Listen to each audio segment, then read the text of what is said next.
Il y a 4 mois, jour pour jour, Maëlie, 9 ans, disparaissait lors d'une fête de mariage à Pont-de-Beauvoisin, en Isère.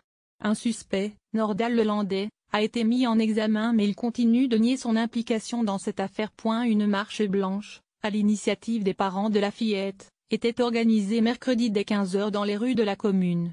Le cortège composé de 800 personnes environ est parti à 15 h du lycée Pravaz et a parcouru quelques mètres sous une pluie battante pour rejoindre la salle polyvalente où Maëlie a disparu. La vérité pour Maëlie. Au premier rang les parents de Maëlie, sa grande sœur, ses oncles et tantes et ses cousins et cousines brandissant une banderole pris en otage. La vérité pour Maëlie. L'idée, aujourd'hui, avec cette marche blanche, c'est de rendre hommage à Maëlie mais aussi de dénoncer la prise d'otage dont sont victimes ses parents, du fait du silence et du suspect du meurtre de l'enfant, a déclaré leur avocat, me Fabien Rajon. Vidéo. Affaire Maëlie. Les parents de la fillette sont pris en otage par Nordal Lelandais et certains habitants, eux aussi, ont tenu à rendre hommage à la jeune fille et ont amené une peluche ou une petite rose blanche. Parmi la foule, Pamela, une infirmière de 36 ans est une ancienne camarade d'école de Jennifer, la mère de Maëlie. On se projette car j'ai des enfants du même âge.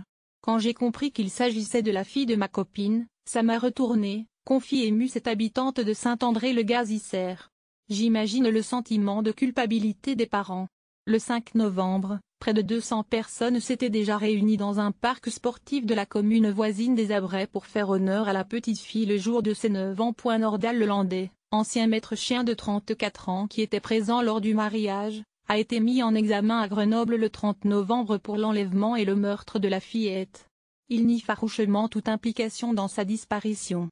Il est également soupçonné d'avoir assassiné en Savoie un jeune militaire, Arthur Noyer, porté disparu depuis le 12 avril. Le suspect a été mis en examen le 20 décembre après ces nouveaux soupçons qui vont conduire les enquêteurs à rouvrir les dossiers de disparition non élucidés dans la région.